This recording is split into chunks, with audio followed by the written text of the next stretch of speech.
Hola, amiguis. Welcome to Listen, Mija, the podcast where three Latinas at different stages of life share real stories, real laughs, and a whole lot of cultura. Whether you're here for chisme, sabiduría, or just a good chat, you've got a seat at the table. Let's get into it. Hey, I'm Jen. I'm Jenny V. I'm Stella. Stella, we love you. I'm the non-Jenny of the group. You should know that by now. Y'all, guess what? What we're going to do? Talk about sex. We're going to talk about sex. Let's talk about sex, baby. Let's talk about you and me. Let's talk about all the good things and the bad things that made me. Let's talk about sex. Protected sex, though. And consensual sex. And consensual. I'm going to make Jen very uncomfortable. Yeah, Jen is going to be blushing the whole time. Oh, this is awesome. We should take photos the whole time, too, while we do this. See how much Jen blushes while we do this. So we actually have an exciting 3-part series on sex generally. So all of the above. All of the above. This episode specifically is CEO life, dating, DMs, and defining cheating. Uh-oh. So, Mija, it's not the apps, it's the algorithm, and maybe your situationship. Okay, guys, let's kick it off. I guess I'll go first, considering I'm the one that's feeling uncomfortable. I love this. So in this episode, we are unpacking the mess, magic, and mental gymnastics of being a grown-ass woman, trying to date, have relationships, build confidence, and redefine what sex and self-love mean after years of feeling shame, i.e. me, and silence. This isn't necessarily about being a hoe in the messy context way that we were taught, but more about reclaiming sensuality, curiosity, and boundaries as a Latina millennial with one foot in traditional culture and the other in a TikTok therapy era dating world. Hey. So, before we get started, we want to give some context. So what is a CEO?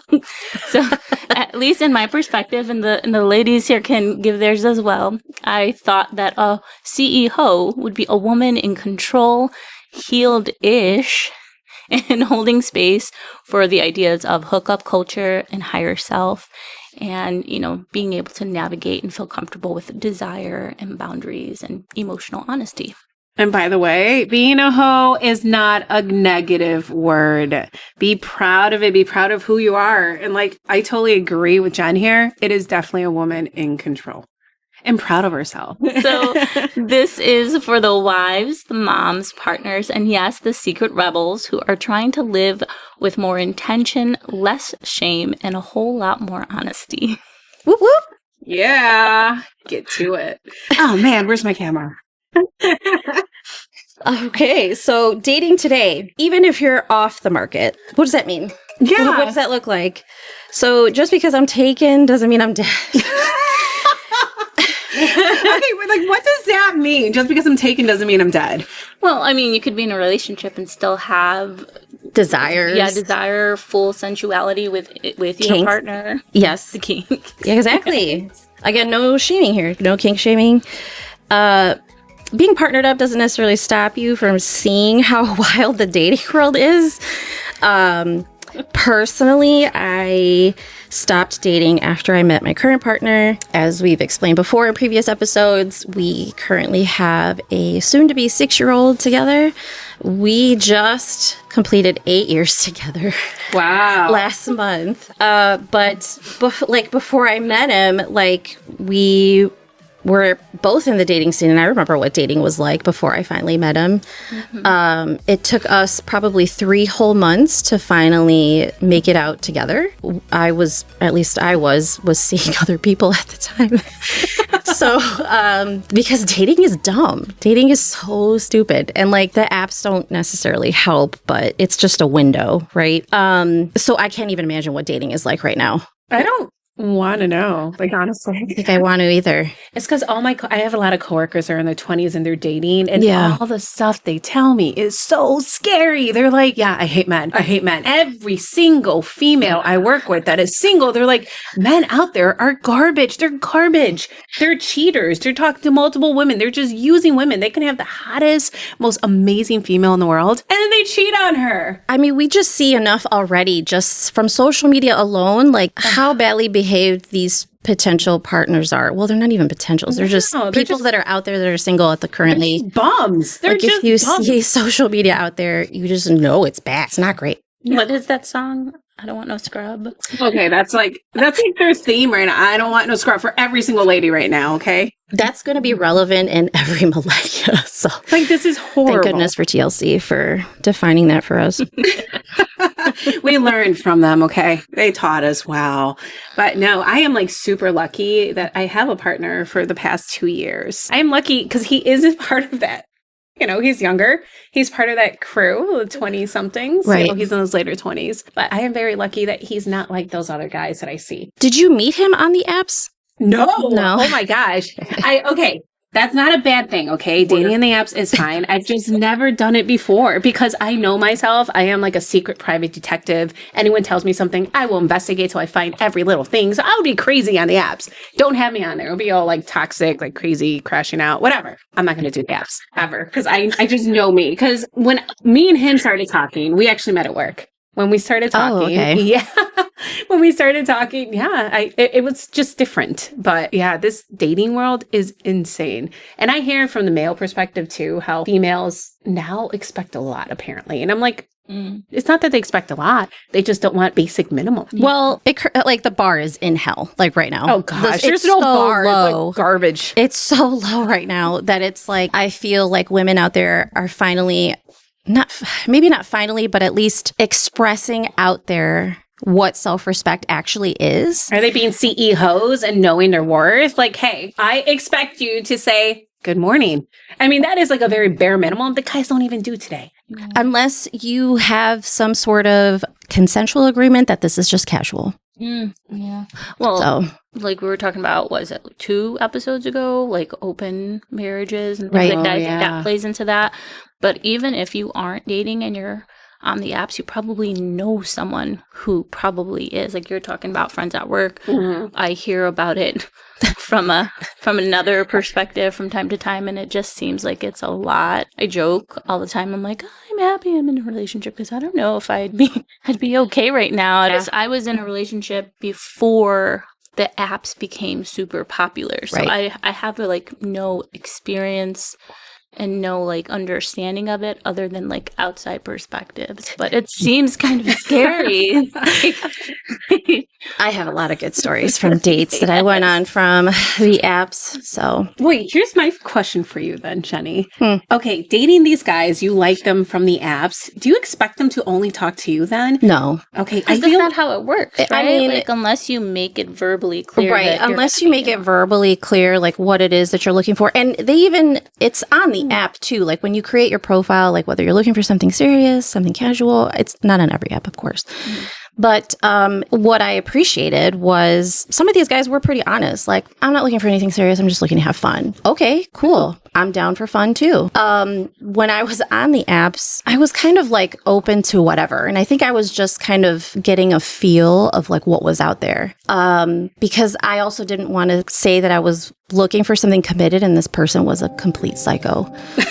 There's just a knowledge that you have to have and a comfortability that you have to have that when you're on these apps, you're probably not the only one that they're talking to, but also neither was I.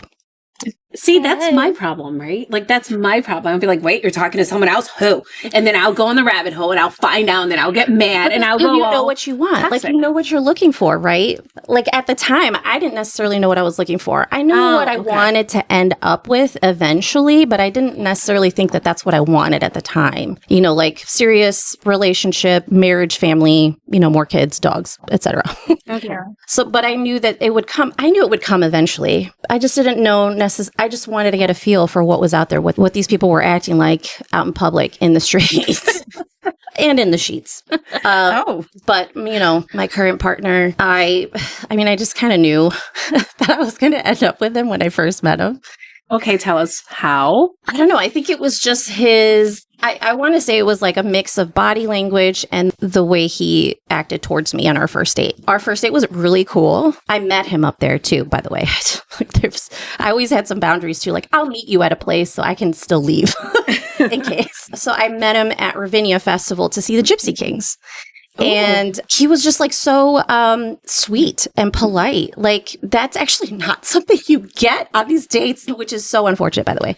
But he was so sweet, so polite. Like, basically, like, you could tell he was kind of waiting to get signals from me into how to progress the date. And Ravinia is so great, like such a good atmosphere. Like, you have the lawn area, which is super casual. You have the pavilion area, which is more like serious concert people. You know, he asked me to dance, and I thought that was so cool because, you know, he wants to act a fool in public. I thought that was cute. But he was like letting me take the lead, essentially. Like, he was just kind of waiting to see like what I would do and kind of followed my lead that way so that, you know, I wasn't uncomfortable. But it was a really cute date. Afterwards, we went to some like hole in the wall dive bar. We slow danced to Venga Boys. Oh my God. That's how you knew. That's how she knew. You slow dance to that? Slow dance to that, dude. I didn't even know that was possible, but we made it possible. And that's just how he is. And we were just like around a bunch of people we didn't know, a bunch of strangers. And honestly, since it was a hole in the wall, it wasn't that crowded. So it's like people were definitely watching us slow dance to Venga Boys. But honestly, that's how I knew. Oh my gosh. I remember these stories. I did. But honestly, if him and I were not to last for whatever reason, I told him, like, I'm basically never dating after this. Like, don't expect me to find someone else. Like, we talk morbidly too about, like, one of us dies first. Are you going to go date again? Fuck no. Are you kidding me? Put in all that work into someone new? Fuck that. It's too much. Never. No, you're it. You're it for me. You're end game, or that's it. Yeah, it's a lot of effort. I also think, though, that's like you're saying that it's crazy out there. Like, I would worry about like catfishing or stalkers. Does that happen a lot? The catfishing and the stalkers?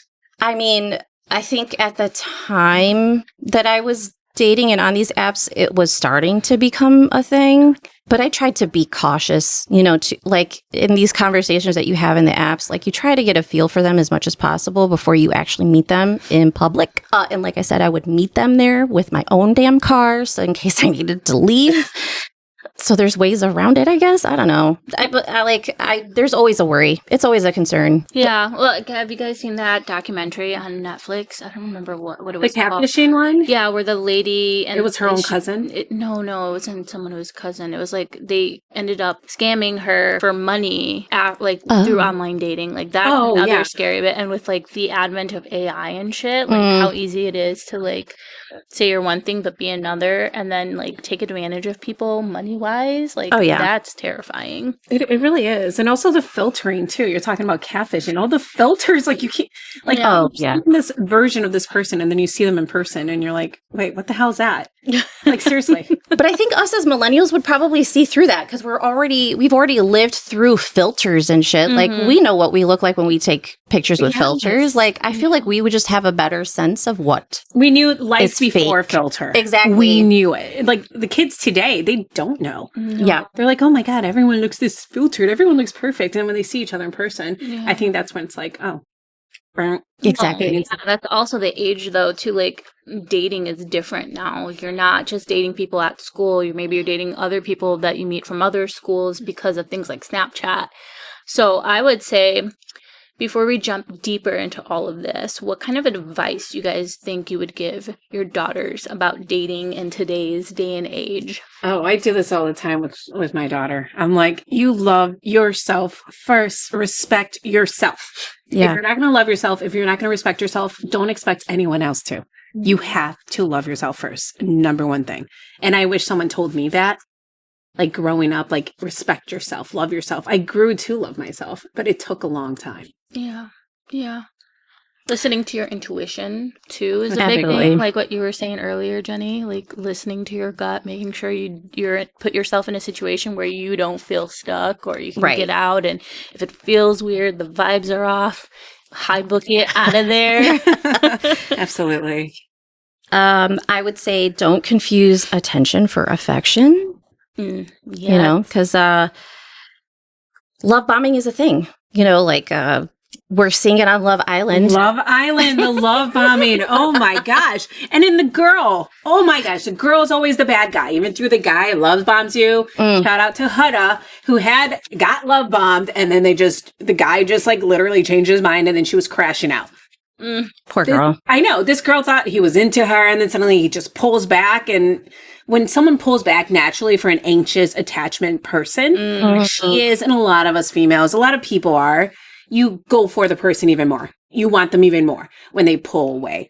So, I mean, that was the issue on there. And yeah, definitely. I mean, so what I kept in mind, because I remember seeing it on Twitter, and it was just like, if they wanted to, they would. Exactly. Let them be. Right. Let them be. Like, we're not trying to chase people. Like, being chased is, like, the game is stupid. And I remember, too, like, I had coworkers that would just ask, like, should I do this? Should I text him? I'm like, who the fuck cares? Just do what you want. Like, do what feels good in your gut. Like, if you haven't heard from him, text him. If you don't hear back, okay, then maybe we gotta move on. Yeah. But, like, who the fuck cares about the rules? Stop playing the game. There shouldn't be a game. Because we're adults. Like, Yeah. we're not here to play games. Like, if you want something casual, cool, say something. Say it. Like, Communication, you're saying. communicate it. Yeah. You know, like, cool, you could have something casual. We could have something casual. You just have to tell me it. Like, don't lead me on. Absolutely. So I don't, yeah. Another rule. Number 1, everything will always work out. Absolutely. And if it doesn't work out, you'll find a way to learn from it and make it work out for you. Like, I think that's like, True. I get concerned with stuff like that. Like, I love, you're always positive, Stella, but I just get worried about like the toxic positivity. Do you know what I mean? Like, where like sometimes things don't work out, but maybe that happens for a reason. Like, that's it. You know what I mean? That's the reason why. It's going to work out, because even if it didn't work out, you didn't get that, something better is around the horizon. It just might suck for a while. It's going to suck. Yeah. You know, like, it's not always going to be like sunshine and rainbows. Like, you're going to get over it. You're just not going to get over it right away, because you're still human. You know, you're still allowed to feel things. So, like, if you get disappointed from a potential relationship, it's just like, it probably doesn't feel like it right now, but it's not the end of the world. It's definitely not. And you're going to be stronger, and you're going to move on, and you're going to learn so much from that. Yeah. You can, I think another thing too to keep in mind, especially for women, and I know this from, like, again, the whole shame part around sexuality and things like that. Yeah. You can be sexual and still be sacred, like that sacred feminine, the sacred feminine understanding that is part of you. But I think what's really important is, like what Stella said, loving yourself first, understanding your needs first, respecting yourself first, and then allowing someone else in to cherish that with you, I think is really important, because it's like, we tend to associate sex so often with love, but that's not always the case. That's right. Like, it's like a bonus thing from that you gain from having respect and intimacy with a partner. And then another thing with that, you could be sexual and sacred, but also protect yourself. Please. Please protect yourself, you guys. Condoms, birth control, all the above. Other ways to protect yourself, some things like STIs. Just because, you know, the world that we live in, these things are common, and you want to make sure that you are protecting yourself and then partners in the future as well. I do want to add that being sexual and sacred was something that I learned when I was going through that dating hoe phase. That's part of your exploration. Right. Because I was definitely learning a lot about myself at the time. I had been single for a really long time. I wasn't like necessarily actively searching, and I was just working on myself, like working on my career, my education. I was raising my oldest daughter at the time. So there really wasn't even like a whole lot of time to even have that much exploration. But as I was working on myself and my wellness, my mental health, you know, like I realized there really is no shame in it. Like, the shame is just this made up thing in your head that was put on there Society. From not just society, but your upbringing, right? Like if you grew up strict Catholic, you know, or in my case, a strict military father who didn't even let me hang out with friends on the weekend. Yeah. Or wouldn't let my friends come over. You know, you kind of learn these things as you go along. Like you don't have the right teachers all the time either. Sometimes life is the teacher. So that's kind of where I learned that both can coexist, sacredness and sexuality. Yeah. So with all that being said, we talked a little bit about the apps. Yes. Jenny, you're the one that's a little bit more understanding the nuance and experience. So I put together a list. This is great. And then Stella added some. So we'd love to hear your thoughts. Please. On Hinge and Tinder and Bumble, and apparently there's something called Farmers Only. There is You Farmers forgot Only. Christian Mingle. Oh my gosh. Oh, what about the Plenty of Fish one? Plenty of, oh yeah. Wait, Yeah. there's a Plenty of Fish. There's a Plenty of Fish. There's Coffee Meets Bagel or something like that. Oh, that other documentary. Yeah, Ashley. I was on that one too. Wait, no, not Ashley Madison. You're on. No, not Ashley Madison. No, Coffee Meets Bagel. That's what I was, oh my God, before anybody starts thinking I'm an escort. Or was in my past life. Is that what that was for? I thought it was for married people who wanted to cheat. Yes, that's what that was. Wait, that's Ashley. Ashley Madison, Right? You right? say Ashley Bagel. Oh my Ashley gosh. I don't know. No, the bagels it's- are in my head yeah, now. Ashley Sorry, I'm hungry Madison. now. And then there was like that huge like exposure, right? Oh, that was awesome. As a Netflix documentary. That is so awesome. That's different. If you're cheating, that's some other bullshit. Like we're not gonna. No. I'm gonna go slash. We're gonna talk about that later. But yeah, no, that's different. That is fuck those assholes. Yeah. Okay. So tell us, have you tried Hinge? I did not. That was going to be my next resort. Okay, what is Hinge though? Like, what's the difference between all of them? I think Hinge, from what I remember, was people looking for serious relationships. Okay. Like people that were definitely more looking for committed, Yeah. Oh, long-term so relationship, marriage, like actual centric. marriage. Yeah. Okay. Well, what about the fun one, Tinder? So that's where I met my current partner. Oh yeah, love story from Tinder. He doesn't like to tell people that story, so he makes up one like every time people ask. So what does he say? He says that my favorite one was the one that we met at a grocery store, and we were going to buy the same item, and then he ended up just giving it to me and or something stupid. Oh my like I God. don't remember. I'm like, just tell him we met on Tinder. Who cares? Okay, so how was the Tinder experience for you? Tinder is a little more intense. Oh, okay, Cupid. Oh, yes, I remember hearing about that. And you're right, it is Coffee Meets Bagel. Coffee Meets Bagel. Okay, yeah. So it's not bagel meets coffee.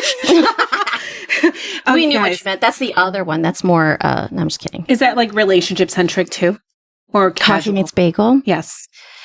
I feel like that one was a little more casual, like, but not in the casual sex sense. It's more just like, let's just go out for, Like a friend? let's just go out for a coffee and have a conversation and see how it goes. Okay. Yeah. I mean, you're always going to run into those assholes that are just going to be like, wanna fuck later?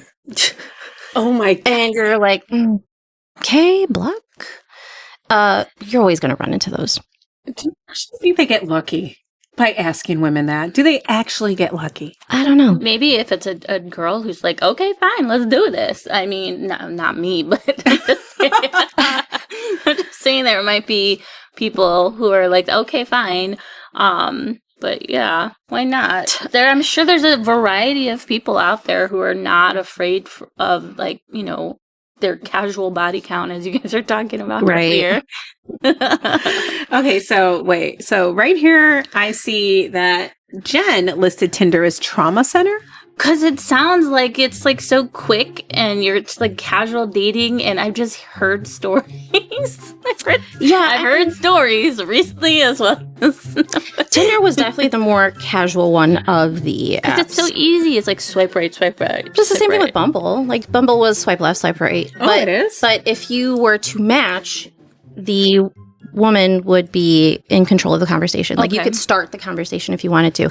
I swear Tinder was kind of the same though. Like you both had to match in order to have a conversation with each other.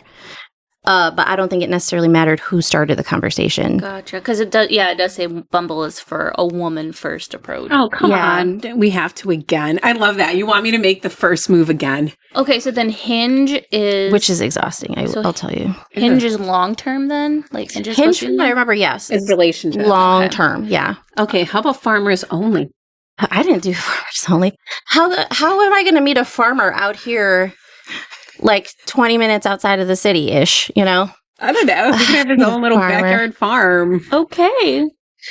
It's a free dating site with over 18 years of experience Told matching you. and connecting with like-minded singles near you. And obviously there's a theme. Yeah, farmers. I thought that was just like a Right. joke. But is it actual farmers? I mean, probably. Just like how Christian well, I mean, they could probably lie. Because that just reminded me, like, I remember talking to people on Christian Mingle, but they didn't fucking act like Christians. You kidding me? But is it also for older people? Oh, it Farmers only, could be. maybe? Oh. Yeah. Okay, that makes sense. But also, are farmers like wealthy or something and people who are gold diggers? Oh, that's a good one. That's actually a very good point. I think that's part of it. Yeah. That's probably Well, part of it. They own a lot of land and I Yeah. can see that. But it sounds like it's more senior focused. Oh my gosh. We help single seniors find friendship, companionship, and Aw. yes, even love. That's super sweet. Because after all, age is just a number. It is. I do agree with that. Fine wine, fine wine. A quick question, ladies. So not farmers only, sorry. Facebook has their own dating app? My sister's on it. I saw that too. I feel like that was the original dating app. Facebook. What was the other one? Yeah, but- MySpace. Right, but now they have like a more focused part of the Facebook app that is strictly for dating. Okay. They actually swipe. Oh, that's so cool. I'm That's swiping. cool, I'm but like, you're on Facebook Tinder. is shady.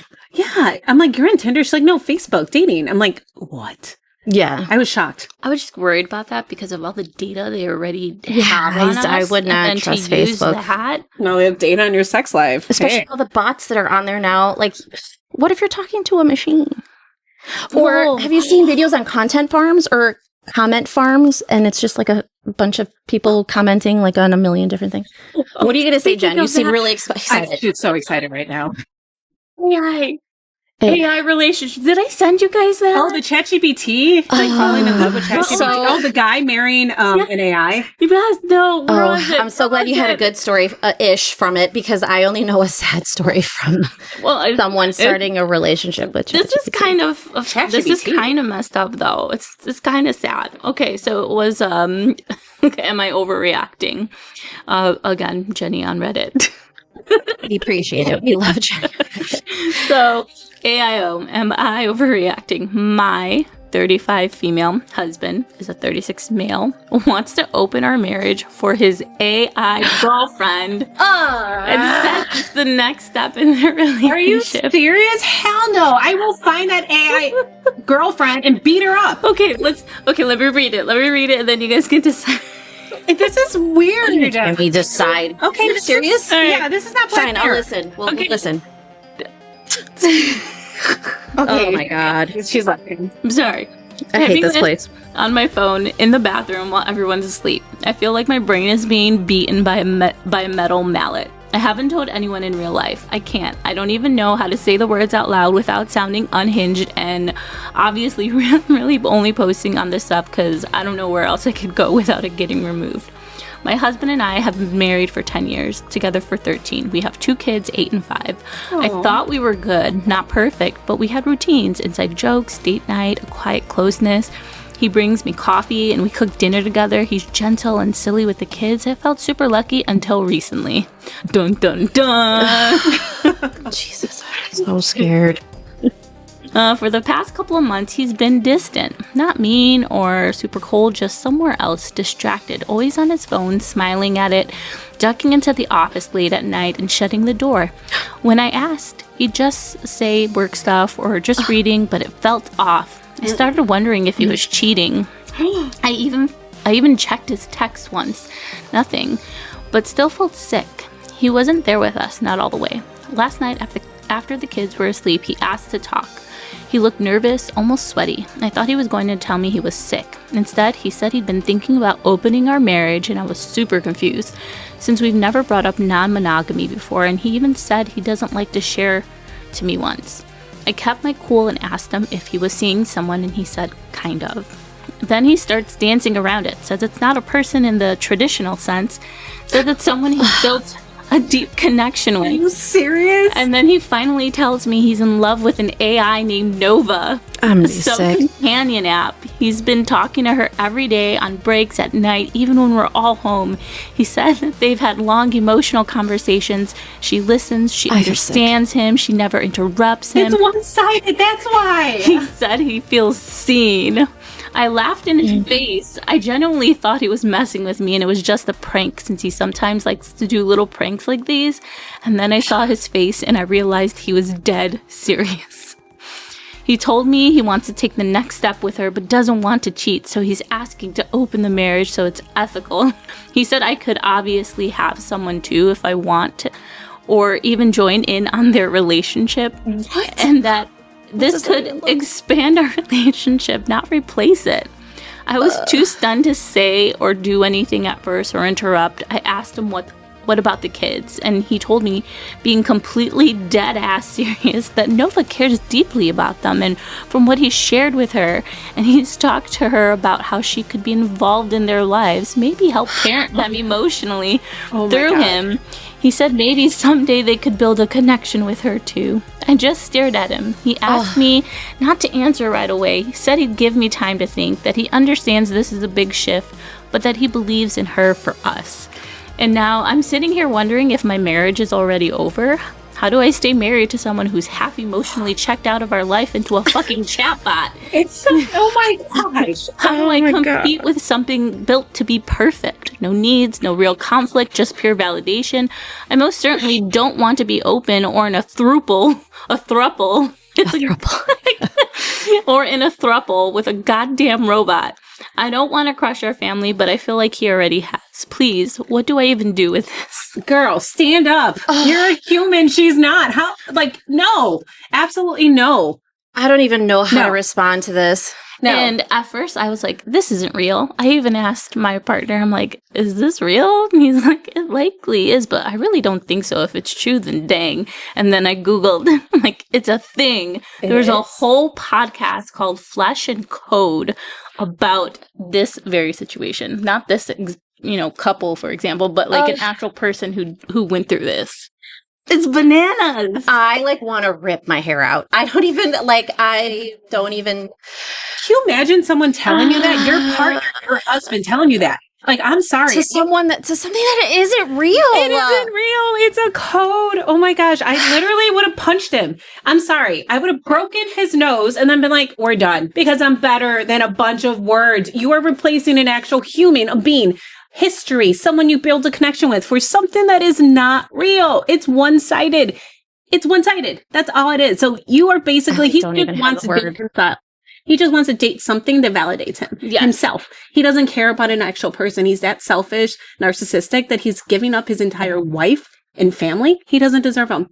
If I was her, I would have punched him. Sorry, guys, for the violence. I would have punched him. Very violent. After 8 to 10 years of marriage, whatever, I would have punched him, got my kids, left, and told them, I'm going to be back this day. I expect you to move out by then.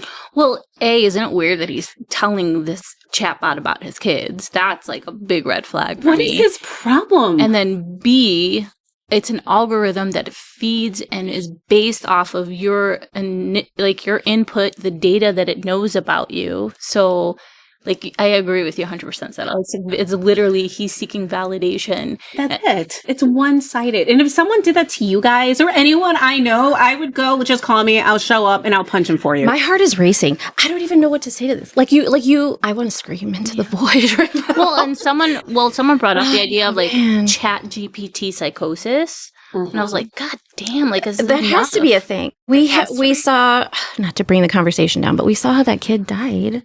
A kid died because he had a conversation with Daenerys Targaryen on ChatGPT. What the fuck? He formed a relationship with her, and he did have some mental health issues. Like his mom was very concerned about him regardless, like sent him to therapy, etc. Right? Yeah.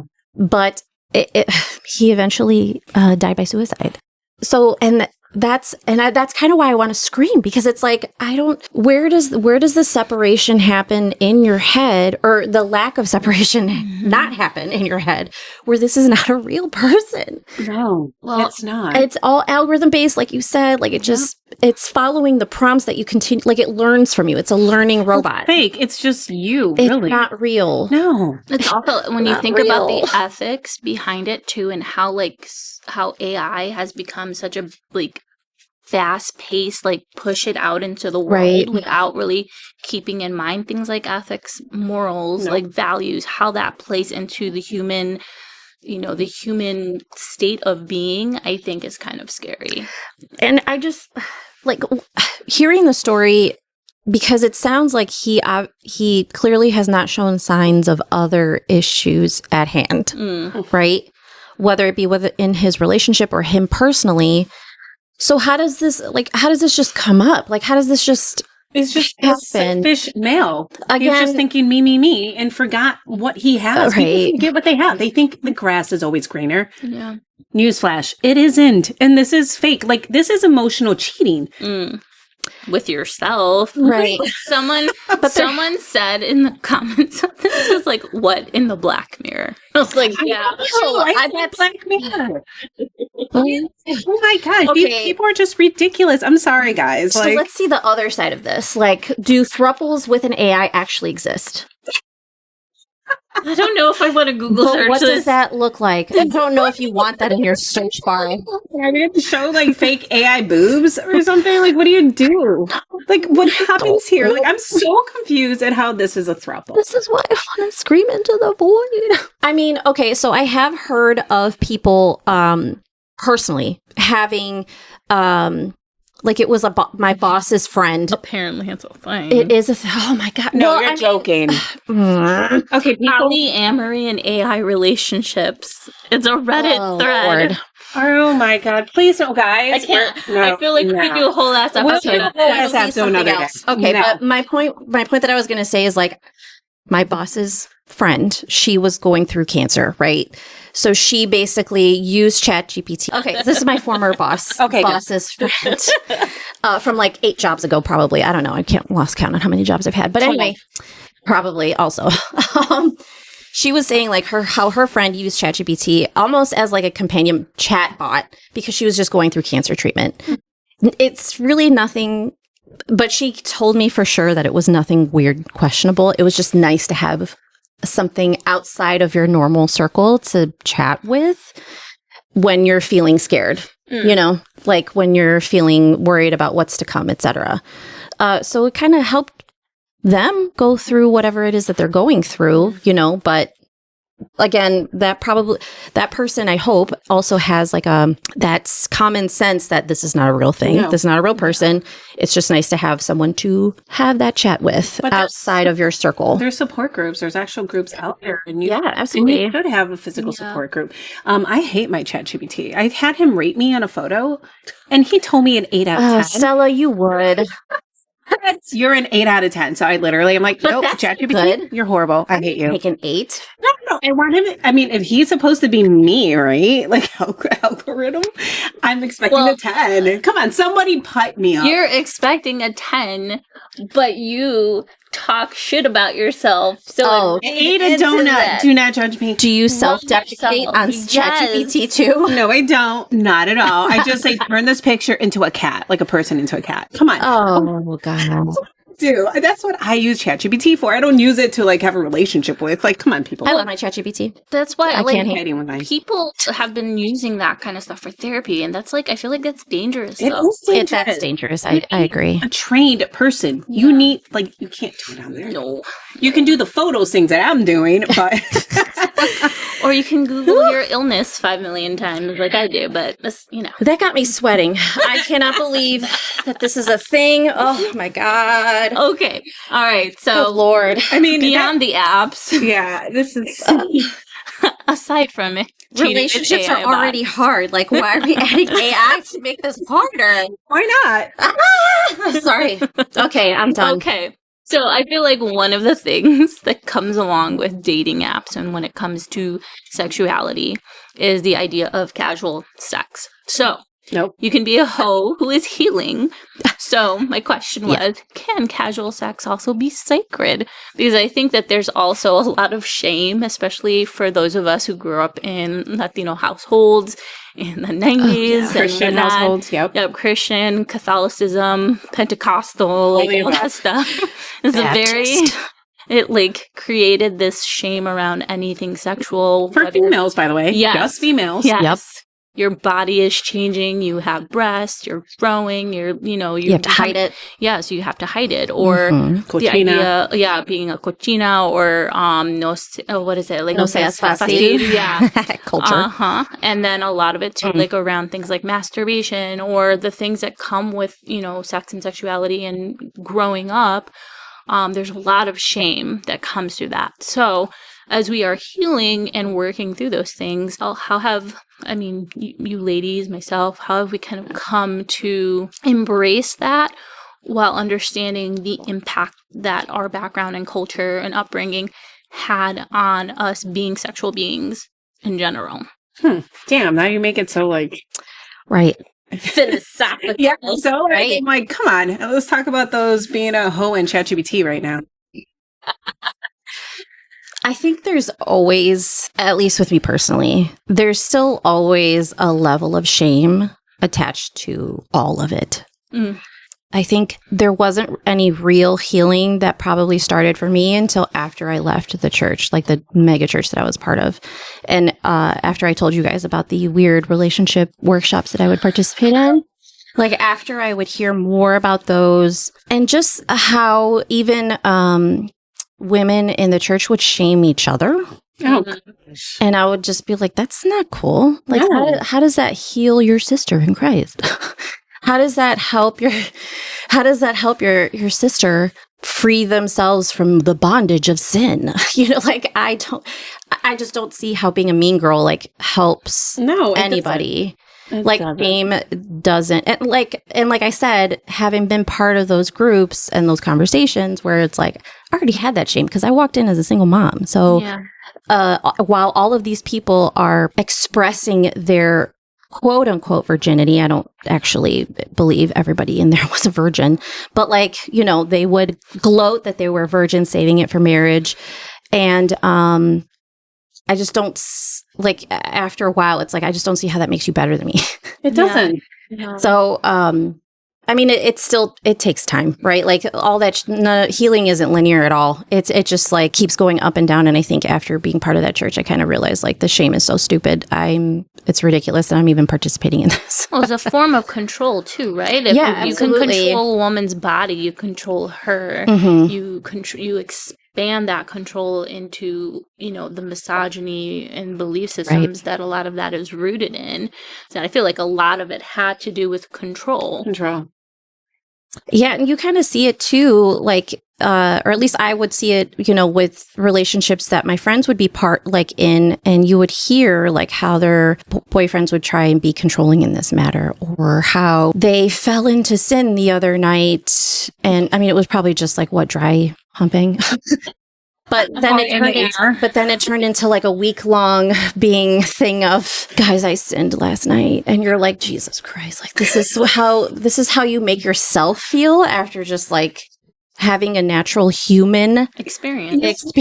They do realize that at the time when the Bible was being written, all that was happening, they were getting married at 13, right? They do realize that. No, of course not. We're a lot older now, so it's going to be a lot harder because our hormones. It's natural. It's normal. And it even extended beyond just sexual behavior. It extended to wearing makeup. Oh yeah, cutting your hair a certain way, wearing clothes that certain things. You have to wear a skirt only. You cannot wear pants. Yeah, and it has to be below the knee, and you can't show cleavage. And I think a lot again.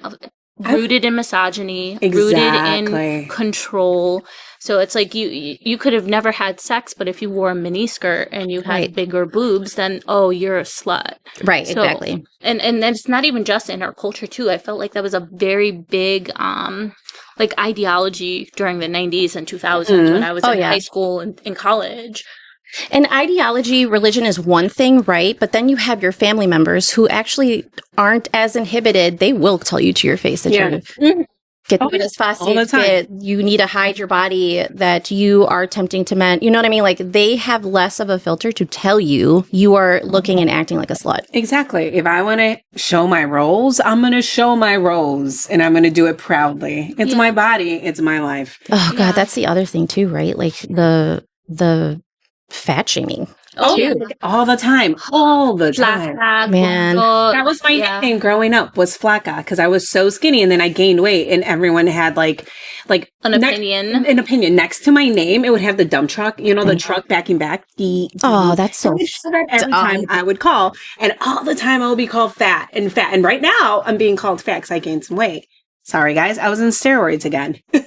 Well, I think, and it's not even just the Latino culture. I feel like it's an immigrant thing, too. Like, immigrant culture. I see it in Asian culture. I see it in my Hispanic family members. I see it a lot. Yeah. And same. Again, misogyny, right? Because what I was reading about, what I thought was really interesting, how, like, right now, in like 2025, the whole like the thin that was in the 90s, like that heroin chic thin, gosh, coming back. No, but hold on. But this is what I think is interesting about it.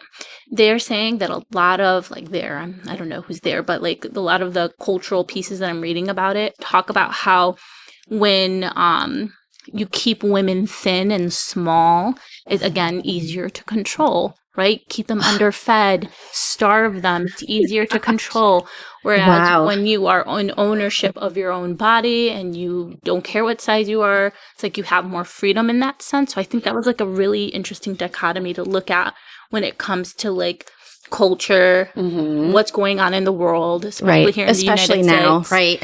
And because a lot of it is about controlling women's bodies. Yeah. So that checks, unfortunately, even though that does lean into conspiracy theory thresholds. No, it does. But it does. It still checks, unfortunately. I mean, look at the cartoons, Family Guy. You have this giant, massive man married to this gorgeous wife who's super skinny. Mm-hmm. This is sometimes you'll see her in her lingerie, too. Right? Well, yeah. This is the idea they have. Yeah, the Simpsons, same thing. Same thing. The idea they have for women, you have to be thin. You have to look perfect.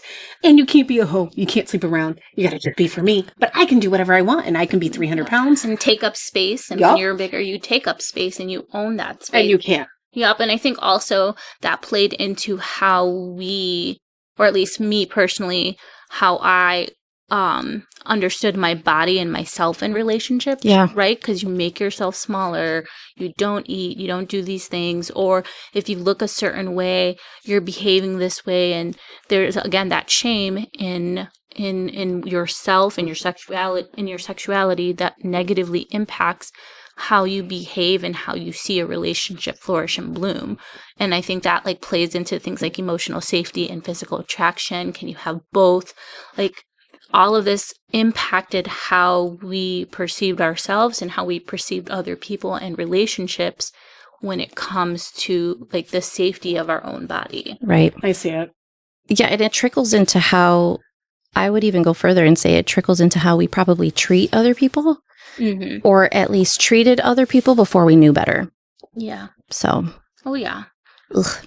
Right? I think that could also lead into like relationships too, right? Oh, yeah, absolutely. Like we think about hookup culture and our thought process was, oh, she's a hoe, right? Even though we're reclaiming the word hoe. Of course we are. And we think about hookup culture in our 20s versus today. And I think a lot of those negative stereotypes that we had kind of implanted in us impacted that. So even if we were participating in things like hooking up, again, shame. You feel shame about it. I'm a bad person. I don't deserve these things. And you create this like kind of negative spiral in this cycle. I definitely agree. I think now, like, I don't think really with Gen Z that hookup culture is really much of a thing. Yeah, I was reading about that. I saw that on TikTok that like they're dating less, or they're choosing to not have sex more often, or like I don't know. I don't know because I feel like but self-pleasure is a thing. That you know what I mean? So and now there's like so many more advances now into like what things look like for self-pleasure. I laugh a little because it's going to be part 2. That's part 2, but you know, there's other ways to freely express yourself sexually that doesn't involve necessarily another person, another body. Apparently AI. Apparently AI. No, I can see that because aren't there apps now that you can connect to things like vibrators and then like... Oh, like for each other. Well, yes, for each other, but then I wonder how AI will play into that. Oh my gosh, no! Oh my gosh, like I you have hate a this relationship and it's like a vibrator. No, I'm not giving anyone ideas. Nope, stop that. Cut that out. We're editing that out so no one gets any ideas. It's cheating. Yeah, that is so cheating. Exists. I'm not going to Google it because Google's going to start feeding me weird things in the algorithm. That would be cheating to me if someone did that. Are we going into the topic of cheating yet? We could talk about that very soon. Yes. Yes. Okay. So. I do recall watching some documentary or something that VR. Virtual reality. Oh, yeah. That is a thing. That is a thing. Like I had sexual VR? Yes. What? With those weird glasses, right? Yes, but it also comes with the other stuff that you could put in places. So you're not even totally far off. That exists. I have seen it. Do you think that's cheating if you have a partner and you're doing that? I think it would constitute if you're hiding it. And if you're doing it together, that's different. Okay, that's different, yeah. Yeah, that's different. But if it's you on your own and not telling your partner that you do this. Or it could also be empowering to some women who don't want to be in a relationship, but they want to have orgasms, so... It would be perfect for them, like, honestly. And honestly, seeing all these guys and hearing all these stories, why wouldn't a woman want that instead of going out there and dating all these bums? But the thing is, though, I have a feeling that a lot of that tech is more catered to men. It is, because I really only saw instrument for men. When I saw it. Do we start a business? So, I think millionaires. You know why? Because women, remember what they said, 45% of women in like the next 20 years are going to be single, choose to be single. So right there is an untapped market. Let's go get it, girls. Yeah, seriously. You're good with computers. CEO. You're great at marketing and copywriting. Yes. I got it. I'm on it. Salesperson. I'll be the PR. I'll be like, use it. A new business. Oh my God. Maybe. Listen, Mija. Vibrators.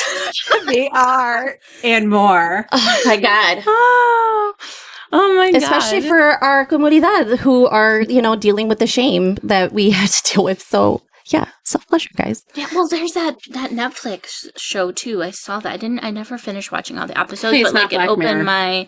I swear we should get a sponsorship from Netflix. We've been watching way too many shows. Like I feel like we've mentioned Netflix many times. Where is it? It's called like Pleasure or something. Watching Love Island. That is also true. I need a sponsorship. Like we need a sponsorship from Peacock too. Yeah. While we're at it. Did we touch enough on what healing looks like now? So like reclaiming. So part of that too. Working through the shame and reclaiming. Right, exactly. And the term hoe isn't about a body count. It's embodiment. Yeah, and, having open conversations about sex and marriage. I'm not married, right? But I've definitely had way more conversations about intimacy and sex and what that probably should look like in our relationship. There's still a lot to learn out there because sometimes it is hard, right? Because you've just been shamed to hide it. But at the same time, it's like you also grew up learning that guys want to freak. Yeah. Guys want to freak in the sheets and, a lady in the streets or church. And you know what? Every time me and my sisters, we get together, I have 2 sisters. They're wild, by the way. They're 10 times louder than I am, believe it or not. So when we're together, we talk about sex. We talk about fun stuff. And my mom's like, pinche cochinas. Yeah. She's like listening and shaming. And I'm like, what the hell? We're in our 30s and 40s over here now. I remember telling my mom too. And she'd be like, no te das vergüenza. I'm like, Mom. Oh, that too. Can you just like let me be? I'm really lucky in the sense that my mom is very open about those things. Your mom's also because she's younger. Yeah. Dude, my mom was telling me about like how this guy has been reaching out to her from her past lately. You get a boyfriend. Right? That's what I was saying. And she's just like, but really, what can I offer him? And she's like, if he's just looking for sex. And I'm like, then get some sex out of it. Jesus Christ, woman. Like, we're going to die soon. Like, just have fun while you're And then she'd be all embarrassed, like, pero mija, you know I can't do that. Sorry, my mom is a Jehovah's Witness. I don't know if I explained that before, but she's a Jehovah's Witness, so I have to kind of deal with that too in my life. And I was like, what the fuck is wrong with casual sex? I was like, you can't do with a rogering here and there? Come on now. Rogering? Get a rogering. What is I learned that from my bestie. We're both like rogering. What? I'm not gonna Google it. No, But don't Google it, guys. For what it is. Okay. But no, it's true. It's like they grew up in that. They also grew up in that very like shameful age, and then it like melted into us. See these? Okay, so I've seen a few TV shows where they go into like a senior home, and that's where the most STDs and STIs are. I heard that, and I'm just like, these old people are hoes. They don't care. They're hoeing it up. They are totally hoeing it up. Yes, they're letting loose, and why not? Well, why not? You get to an age where it's like, okay, I don't give a shit what other people think anymore. I need to live for myself. Exactly. But you, like, imagine how long it took for us to get to finally hear about stories like that, though. Even if they were kind of fictional. Like, it's like, no, old people don't have sex. What the fuck? Yeah. But no. Yeah. They do have sex. We're going to be those old people. Yeah, I know, seriously. Oh my God, can you imagine? I'm going to be so drunk at 90 with my facelifts and fake lips. It'd be the crazy ladies in the nursing home throwing parties. Having orgies, Stella.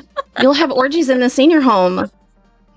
Reclaiming whole life. Yes, for real. Yes. And it's also reclaiming your body, right? Yeah, so we're talking absolutely. about control, but it's also a lot of it is having ownership and autonomy of your own body. So whether it's seeking pleasure, whether it's something like, casual sex, what have you. But I think that it's like that internalized shame creeps in when you like people, but at the same time, it's like, how do you continue to have autonomy over yourself? How do you truly embody that sacred sexuality within you? And I think part of that comes with healing, talking about it. I talk about it with Linda. We were just talking about it yesterday. Seriously. It's like, Linda, we're going to do these episodes. I'm feeling very uncomfortable. She's like, I need you to sit with that. And explain why. Explain why. Why do you feel that way? Yes. And she's like, I was just telling Jenny the other day how you are very like, you even get all when you're talking to me about it. I was like, I know, and you're my therapist. I should be telling you everything in the raw. But I don't, and it's that internalized shame. But I do think that the more healing, personally, that I go through, the more open I can be with myself. I don't necessarily have to hide it. And it's also things that you can explore with a partner. And that helps you communicate better with each other when it comes to understanding your own needs, because you are exploring those needs. You can then share that with a partner that you can then verbalize, hey, this is what I like. This is what I want. I don't like this. And that helps to create boundaries. And I think that makes a really healthy relationship. I agree. Especially as you go through life, as we get older, because you're watching your body change. Yeah. And you obviously, no, you shouldn't say obviously, not everybody goes through the same weird craziness. I believe in surgery, sorry. Which is also fine too, if that's what you want to do. But, your body changes. That's the reality of, people with a uterus. Yeah. Hormones change our sleep habits. It changes our libido. It changes our mood. And me being perimenopausal, like, I've gone through so many stupid changes right now, but I've gotten finally, at least, I wouldn't say the other side, but to the point where it's just like, not that I don't give a fuck about what my body looks like, but it's more just like, my body is what it is. And I'm just going to try and do what feels good for my body. Yeah. And that doesn't happen overnight either, because like, you have kids, your body changes. You might be able to bounce back, but you have another kid. Maybe you're not as quick to bounce back from the second one, Definitely not the third. Definitely. I mean, I can't imagine with a third. It's already hard enough, at least for me, like with the second, to try and even feel motivated to exercise as much as I used to. Your attitude about it just fluctuates so much, so there does have to be a level of comfort in having to talk about what it is that you like, what you don't like, having those boundaries, and being able to communicate with your partner, what what your hangups might be. Yeah. Exactly. Because it does help to have that affirmation from your partner, like, no, babe, you're beautiful. Like, I love your curves. Like, I know your body's changing, but I still love you and I still love to see you naked. Like, and honestly, I would like to think that most men don't even give a shit. Yeah. Yeah. Because No. it happens either way. Right. It happens to them too, though. It does. It really does. But yeah, no, I am in a constant war with my body. I'm one of those that I'm like, you're never perfect enough. Again, it's my upbringing. Yeah. But I'm comfortable with myself. I'm like, okay, I love me, but I'm going to make me better. Yeah. Like, that's my mindset. I'm going to make me better. And yes, I do want to have more kids with my partner. Mm-hmm. I love him. He makes me feel sexy and happy. Even through half the time, I'm probably like driving him insane, which is normal. Yeah. But I think that body positivity also plays into sex positivity, right? Yes. Because if we can work for ourselves and we can model those behaviors then for the children that we're raising so that they don't have to grow up and see, my kids are younger, so like I'm not even worried about too much about. I have an older kid that I do worry about those things with, but like the idea of sex, not like sex being shameful or sinful, Right. or self-pleasure being shameful or sinful, and how do we manage to do that and communicate that in like not an uncomfortable way and not a weird or awkward or inappropriate way, but in a way that allows them to feel comfortable, empowered. you don't want them running away from you either. No, right? Yeah. Like with my daughter, I drill in her head every day. I'm like, you are beautiful. Love yourself first. Men will come later. You first, them later. Love you. And I tell her that every day. And I tell her, if you're having sex, you want to have sex, protection, protect yourself. Yeah. Birth control, condoms, like just watch for you first. But at the same time, you have to have yourself at a certain level. I know, like, I'm not going to judge anyone for ever being a hoe or having a high number count, but you have to put yourself up there. You have to love yourself and respect yourself too. Yeah. And I think the people who are most capable of pleasure and understanding and feeling those things like orgasms or self-pleasure and things like that are people who are comfortable and with their body. Yeah. Yeah. So being able to like be proud of yourself, whether you're naked, whether you're, clothed, with all of those things. Well, you look like a potato. Can also, make an impact on things like pleasure. And I also know too, like what you're saying, Jenny, with the perimenopause, I see that a lot also within the chronic illness space too, because it absolutely has a fucking like without medicine, on your libido and not feeling like your body is up for it. So it's like, what are other ways that you can go about doing that? And a big, huge part of that is communicating with your partner, right? Yeah. Telling I'm not feeling great today, but let's try this. Or, right. Like that's being comfortable with yourself will allow you to be comfortable with another person too. Yeah, exactly. I don't know. I like my sex life is amazing. I'm great. I don't think he can keep up with me half of the time. Wow. Yeah. It's like, all right, love it. I love me. Yes, I have an orgasm every single time. That's a good thing. That's awesome. Yes, I think I look like a potato, but I'm a potato that's going to turn into a French fry. Yes. Okay, that took me a second to kind of... That took me a second to kind of understand the analogy. Okay. I get it. Okay. I always do a lot of... I would probably appreciate the metaphor more of like a corn kernel turning into a popcorn. No, because it's still round. Oh. Yeah. You get it now? Like orgasm pop. Oh, yeah. I pop every time. Yes, queen. Orgasms are important. They are. I love it. There's nothing to be ashamed about it. And I mean, I talk about him in front of my mom again. She gives me that look and thinks I'm a cochina, but I'm proud.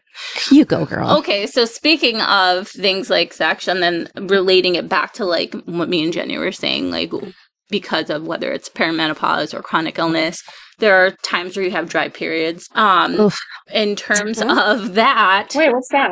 A dry period? Yeah. Oh, Stella doesn't know what the fuck a dry spell is. Going like a few weeks without having like sexual relationships with your partner, relations with your partner. Well, I can't because he's long distance. Exactly. So you have so the dry you- periods between. So you have forced dry spells. I have forced, and Yeah, then I when I got see you. him, that's why it's like, oh, crazy, and all the above. So it's a little different than everyone else. Okay. So then with that perspective, different. during those in-betweeners, Oh, okay. what about things like self-pleasure on their part or utilizing things like yeah. porn? So does that constitute as cheating? Is porn cheating? No. No, I don't think Pornhub is cheating, but they're saying it's bad because it gives men unrealistic Expectations? women. Yeah, I don't think it is. I think I mentioned before that I had a teenage brother who was super into porn. That's what I'm saying. They get like really like obsessed with it too. Yeah, so there's so like a thin line. I do think not that my brother was part of my upbringing. Well, I guess he was. Well, whatever. Anyway, my point is that I definitely had unrealistic expectations. Like I thought that I was supposed to act a certain way during sex, sound a certain way during sex, dress a certain way during sex. But that I agree. It does give some unrealistic expectations, but I feel like there's still like a common sense part of it that has to like be attached to that. Like this isn't real. These are people being paid. Yeah, Yeah. It's an to have actor. sex. Yeah, It's an exactly. actor. They're pretending. So yeah, some of the things that these people can do, yeah, no, I can't do it.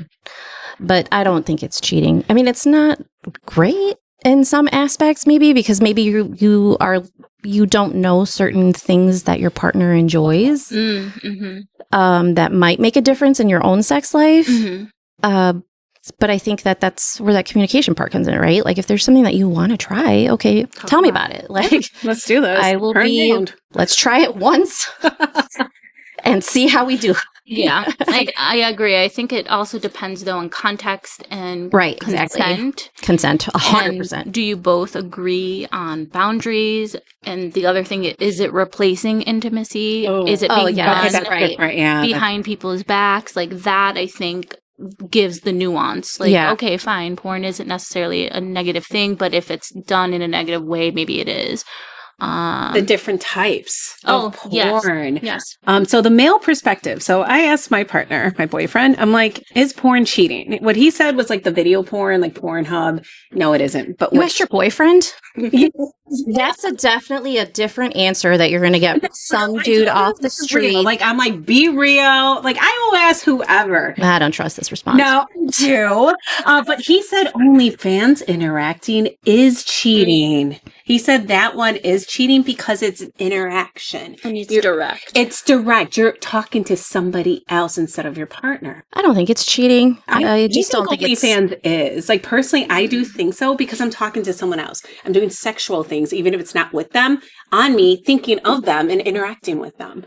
Because they can do DMs. Yes, they can could DM. Right, but that's also like And they're phone like- sex. And they're looking at you like, But again, it's somebody else when they should be doing that with you. That's very 90s, folks. I know, like we're like when I think about like phone sex or like I am chatting, Well, yeah. you know, like sex chat. What did they call it before? I don't even remember. Anyway, but you know what I mean. Like The when we had 900 numbers. 900 numbers, you had instant message Wait, like they on have AOL. And back in the day, yeah. I mean, I never knew about, like, I never used that, but I knew about those things. I had, like, You didn't know we about heard phone of- sex? like, Oh, 900 numbers. Yeah. Phone It was either that or the psychics. Okay, Oh, I yeah. know psychics, those were fun. Yeah, phone sex. I'm not saying that it's great, right? I just don't think, I don't personally constitute OnlyFans as cheating. It's just not awesome. Yeah. It's just not great. If I found out like he was doing it or anyone I was dating was doing it when we were together, I would think it's cheating because you're interacting with someone else when you can just phone my ass and I'll do crazy stuff for you. Come on. True. I can see what you're saying. I get the perspective from that. I also get the perspective of it's like an internet thing. There's Yeah. a disconnect. But you're still interacting. They're still Yeah. talking to you. If it was Yeah. just like a video of them like "Meh," with boobs everywhere, it's different.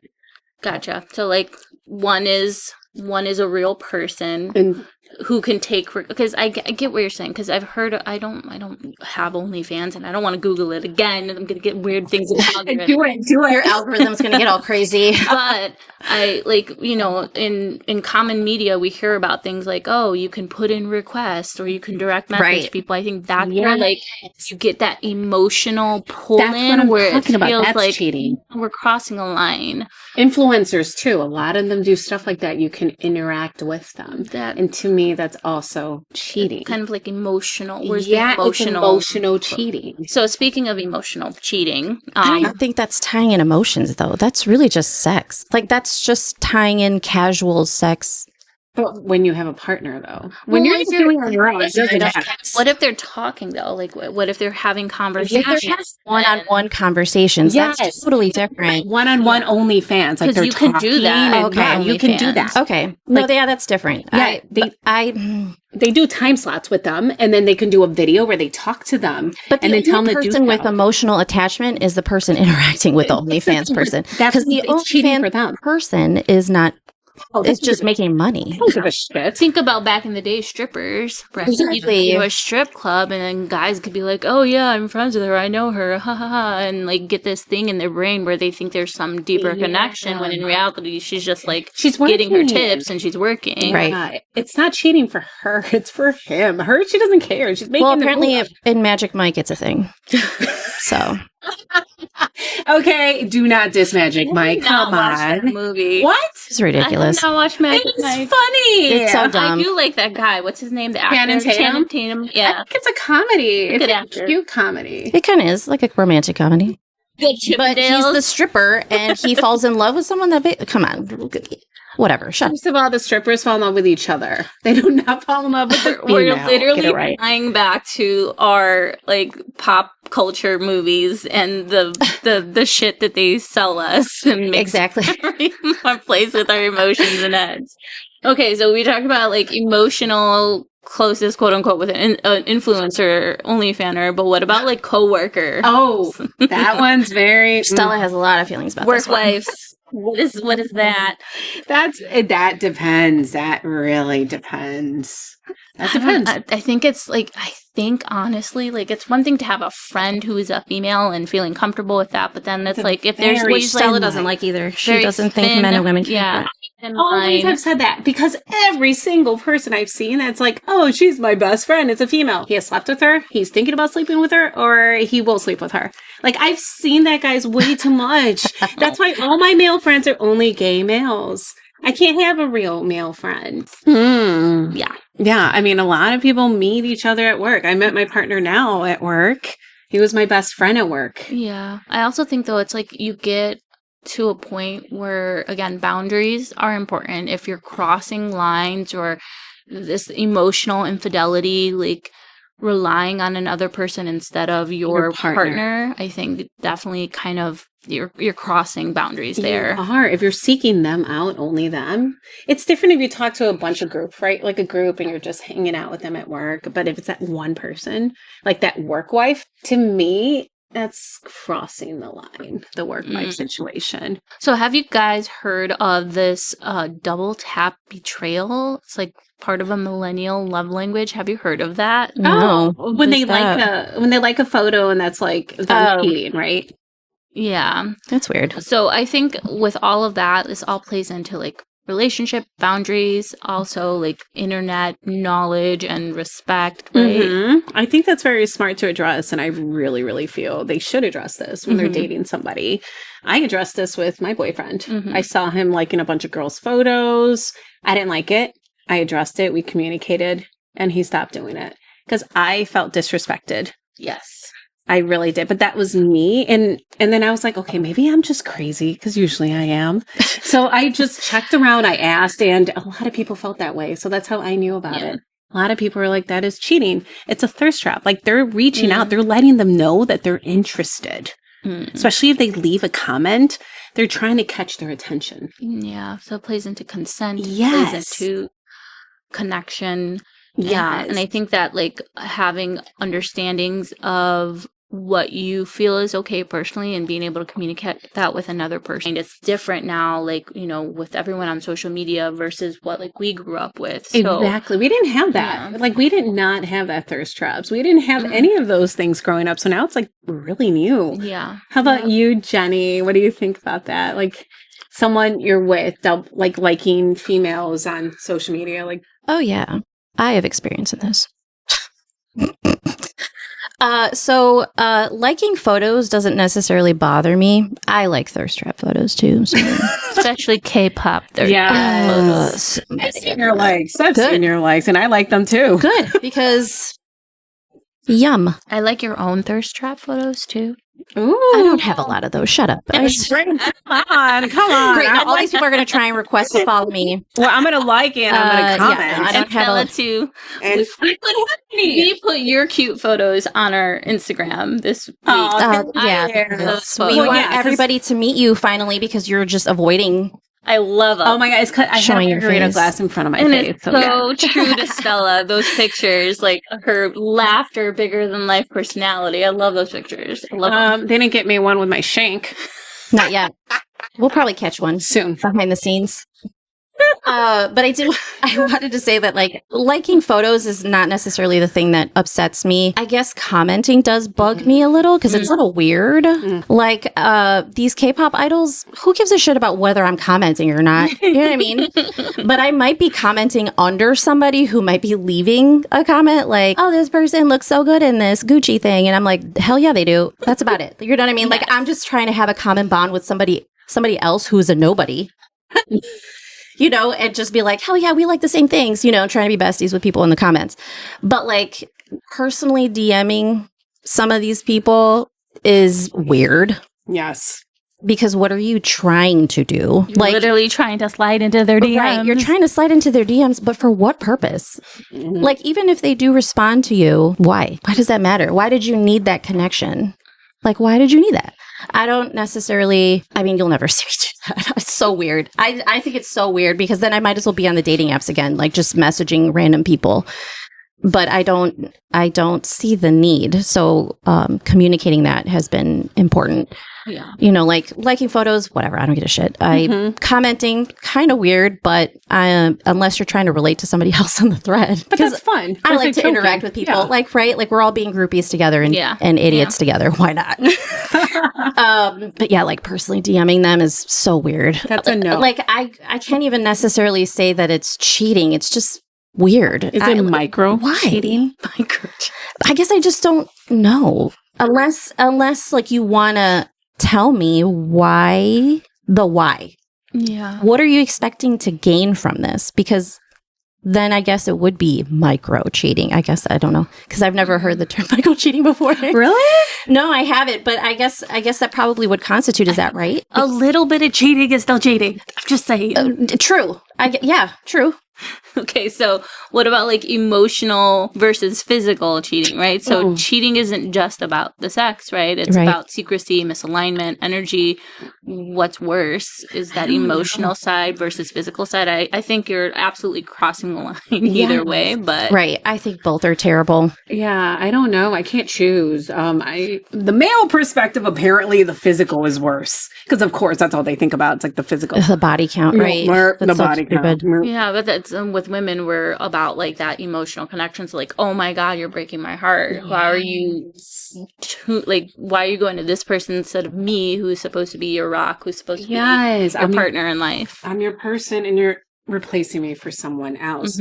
I think both really suck. Like, I don't know. I can't choose. What about like body count?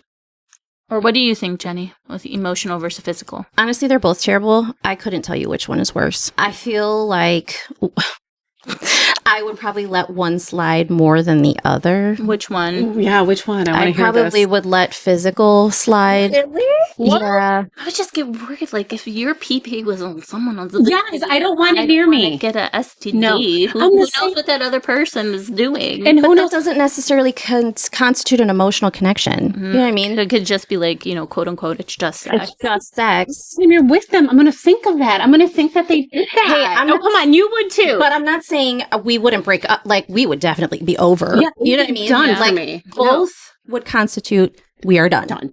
Yeah. But like physical, it's like there doesn't necessarily have to be an emotional connection to have sex. True. But if you're in love with someone else, Yeah. that's way more devastating, I think. Yeah. At least I want to, I guess. It is. I think I just answered my own question. Yeah, you did. What about body count? So high body count for women versus high body count for men. I'm sorry. I'm an ask, don't ask, don't tell. Yeah, but I will judge the guy. Just because they judge women, I always judge them. I make sure to judge them. I am so sick of them judging females. Like, oh, they sleep with so much, you can't bring them home. They look used. So every time a guy, like in the past, told me their high body count, yes, I would shame them. I know I'm being a bitch, but I would do it just because I know they've done it to women before. I'm sorry, guys. I have to stand up for our sisterhood over here. Yeah, it's true though. It's like there's a double standard. If you're a woman with a high body count, they're like, oh, going back to you're a hoe, but like I said, we're reclaiming There's nothing wrong with a high body count. Sorry. With a guy, it's like, damn, you're right. Yeah, they make you feel shame for it. They're like, oh, that's your number? Well, they take pride in there. Yes. Oh, high five. You're the ladies' man. And you're a Susia. Like, okay, yeah. What? Cool. Susia, I showered. What about ageism? Ageism for men versus women. Oh, that's bullshit too. Right? That is such bullshit. So you see these like 70-year-old men with 20-year-old girls. Men are like, ooh, that's awesome. Women don't do a double take and look at it. They don't do any of that. They accept it as a norm. Yeah. But when I'm dating or somebody my age in their 40s are dating, early 30s, late 20s, it's bad. Do you not respect yourself? He's going to leave you. That's not cool. Like, they make you feel shame. You don't understand. Like, that's why I don't have many friends in my neighborhood. Every time I go somewhere, the women find out and they start asking me questions, making me feel so ashamed. I'm like, why should I feel ashamed? I fell in love with someone. Age is just a number, right?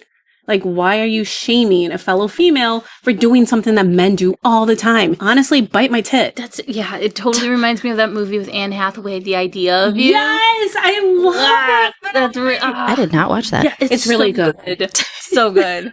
We're the rom-com cheesy I mean, I love Anne Hathaway, so. It's so good. She basically is an older woman. Yeah. 45. Yeah, a musician who's like famous, and he's younger though. They fall in love with each other and they try to pursue this relationship. He takes her on a tour and stuff, and then she's like, so cool. Oh my God, I'm too old for this. No, but people are judging her. They're like, look at her age group. He should be with her daughter. They're closer in age. And then they break up. Shaming her. But I'm not gonna ruin the ending. Yeah, but it's really good. Her. So that was like in Ted Lasso, where the owner, What was her name again? I forgot. I love her so much. Rebecca was dating that one of the soccer players. Yeah, so football players. He was like 21. But I love that, like, it didn't necessarily come to that, like, come to like a shame portion of the show. So I'm glad we're like kind of like getting out of that phase. But it was funny to watch like her be like, I'm grooming you. No. Like, this can't happen. And he's just like, why can't we just have fun? Like, you can both be consensual adults about this and kind of move it forward. And eventually she just kind of went with it anyway. So good for her.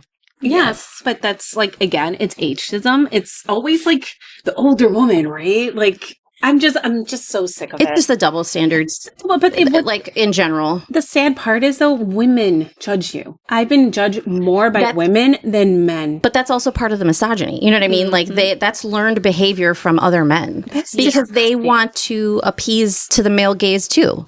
Yep. That's what it is. It's like you are not appeasing to the male gaze, so therefore you are also terrible. So like I don't like, that's kind of just how misogyny plays into all of this, even the way women treat women. So our girl America even said like men hate women hate women. That's the one thing we have in common. Mm-hmm. So it's just so sad. Like, that's why I'm like, just all these people I just can't relate to and I'm not friends with. Yeah, it's terrible. Because you know what? Whatever, I'm going to do me and have fun, and you guys can be all small-minded. Yes. So speaking of misogyny, that's going to transition us into our fun little mini segment we have here. Oh, no. The rice purity test. No, please no.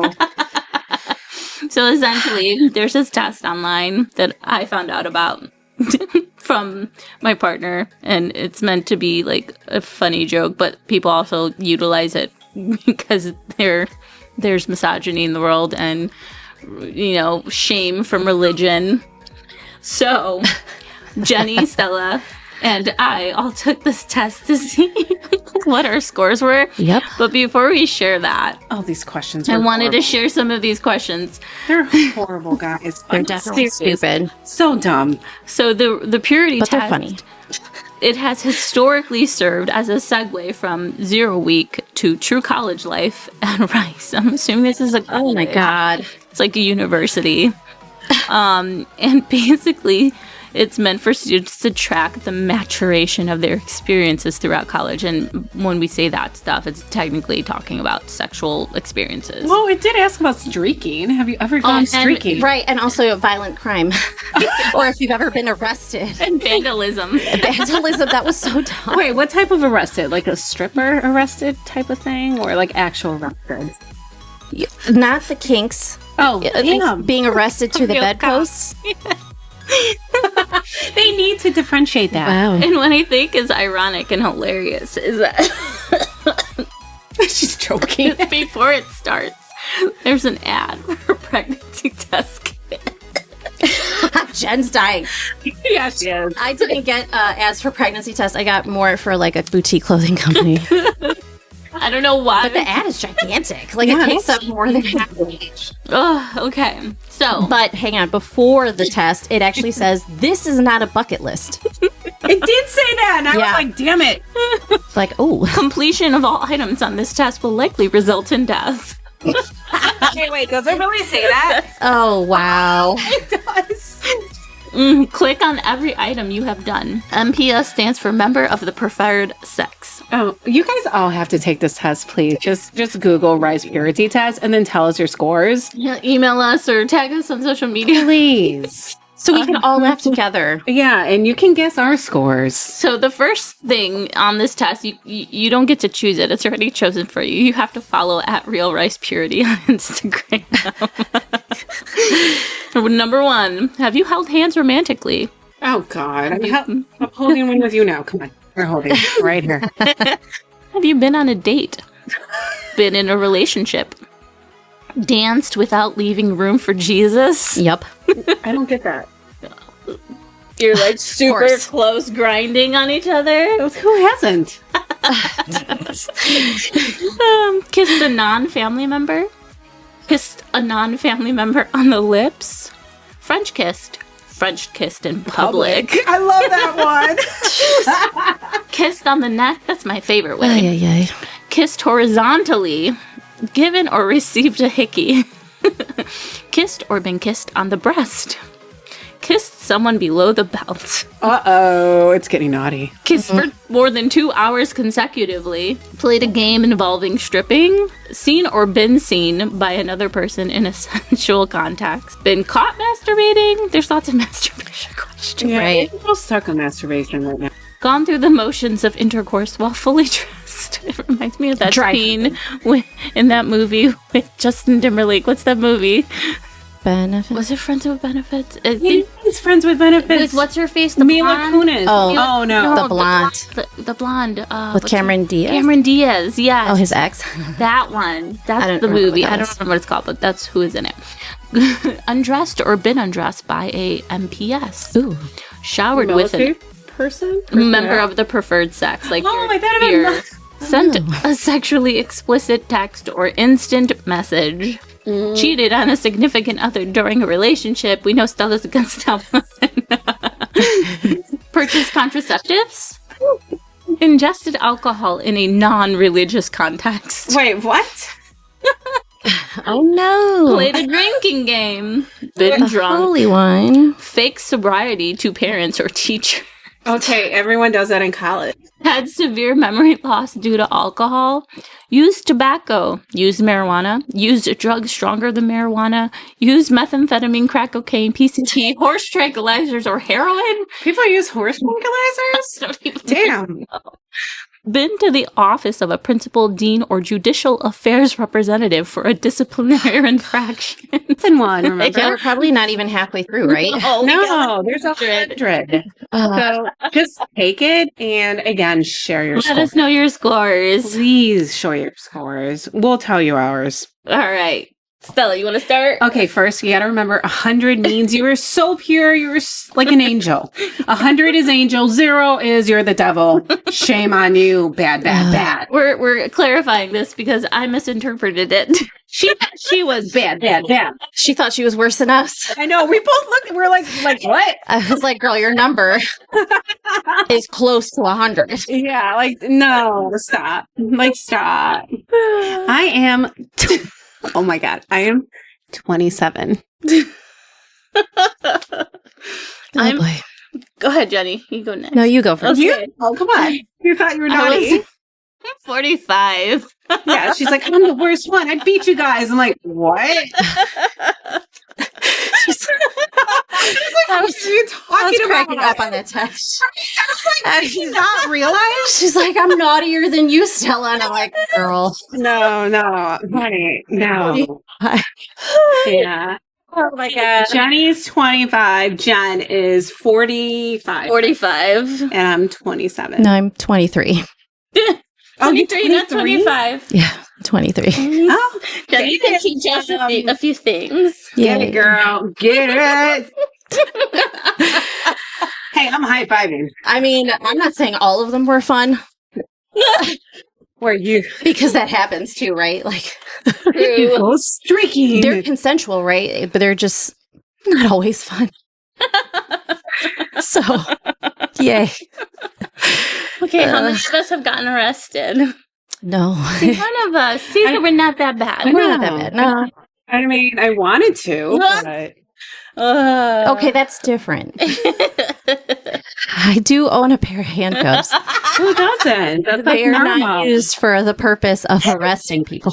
Oh no, arresting and taken to the vet. Exactly. Absolutely. All right. That was great. Have you danced without leaving room for Jesus, Jen? Of course. I'm Sorry, We're I Hispanic. didn't think we did. Right? I didn't get it, but I'm Have like, we whatever. salsa? Have we bachata? Have we did cumbia? Right? Like culturally, like our dance. none of our dances are have Jesus in them. Room for Jesus. Sorry, No Jesus. space. I know, but you know what? He ain't gonna judge us. Not at all. Well, it was fun. I love this. All right. So we're going to close things off with some special reflections. Women do not expire. We are not milk. Yes. We are wine. We're fine Yes. wine. We get better with age. Yeah, so Preach. the idea that we're navigating a culture that basically says that our worth declines with age is bullshit, as Stella Bite me. said. Bite me. Right. Look who I just agree. married to the richest man in the world, a 55-year-old mom of 3 divorced, Latina, Lauren Sanchez. No, we're not expiring. We're glowing. Yes, we are. Although I won't be down with Jeff Bezos and their Okay, yeah. Preach on that. Okay, yeah. We're not down with him, but we're just proving that women are not disappearing as they get older. Exactly. So I think as we get older, we don't just mature gracefully, we also gain a lot of wisdom, right? We're smarter than we were in our teens and our 20s. So I think our wisdom is probably the most imperative part of all of this evolution that we're working through. Things like aging, sexuality, and beauty, and not including that shame. And I hold a lot of shame still. I'm still working through that in therapy. But that's why we're holding space for things like that here. And I'm hoping that other people can pursue that same kind of thing. I see it in my own family. I see it in myself. I talk about it with my therapist. But yeah, so that's my thought on that. So don't forget, there's also Meghan Markle. She was in her late 30s when she married a prince, a royal prince. And by the way, she was divorced. So yeah, women, we get better when we age. Wish I can say the same for men. I'm sorry, I'm being a man hater today. Damn. I'm kidding. I'm totally kidding. But yeah, women don't disappear. We glow. We're fine wine. We get better. And that's one thing I do want to just enforce with the younger population. Mm-hmm. Don't be afraid to age. Take it as pride because it's a privilege to age. Especially in this economy. It is cheaper to die sometimes, but then you have to pay a death tax. People won't talk about that. That's fun. But funerals and burials are very expensive. Oh my gosh, yeah, they are. I also want to add that worth and self-worth is not necessarily, is not at all reflective on whether or not you have a partner. No. Mm-hmm. Yep. Having that independence, knowing your worth, having that self-respect, that self-worth, that's a different level of courage and confidence that we probably were not taught as we were growing up. The family taught us that success is marriage and family and never getting divorced. Oops. Suffer through it till you die. Exactly. Yeah, we don't do that. Worth and value is not from a partner. It's not even from sex. It's from you. It's from you and your own courage to be your authentic self. But we're just here to kind of give you some wisdom along the way should you encounter sexual partners. Yeah. But you also don't have to work. It doesn't have, like you said, it doesn't only have to be with a person. You can also self-pleasure. Yeah. Date AI. Or date AI. Oh, God.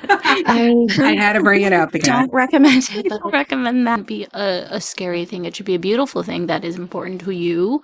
And then if you so choose to share that with someone else. But it's just part of our journey as humans. And as women growing up in this world. So as we redefine what hoe means as CEOs. Oh, yeah. We want to remind you that you could be sacred, sexy, and still learning. And it's important to honor your desires, have boundaries like a queen, model self-love even when it's hard. And in our perspective, hoe is a compliment. It's a frame of mind. It's a woman's choice. So there's a great quote that I had put in.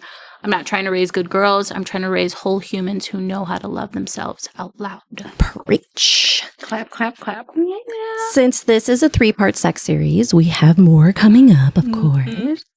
So hopefully you'll join us for the next one. Just a little taste of it. We called it Holy Sex, Mija. Purity, culture, pleasure, and patriarchy. So you probably know where we're headed with that topic. But we have more fun stuff coming. And more Jen blushing. More of Jen blushing. Tons of blushing. Well, thanks for joining us. And don't forget to share your Rise Purity scores. You can find us online at listenmija_podcast on Instagram. Yup. We are also on TikTok and Facebook. And just plug in Listen Mija and you'll find us. You'll find us for sure. Yeah, well, we'll find you too. Yep, or find us on listenmijapod.com and you'll find all the episodes as well as all of our social media links. And that's all the chisme for now on Lisa and Mija. We're so glad you joined us for the stories, the laughs, all the real talk in between. No matter where life takes you, you'll always have a seat at our table. If you loved this episode, make sure to like, subscribe, and leave a review. It helps us keep the conversation going and reach more of our comunidad. Until next time, cuídense, stay connected, stay protected, and we can't wait to catch up again soon. Nos vemos. Bye. Love you.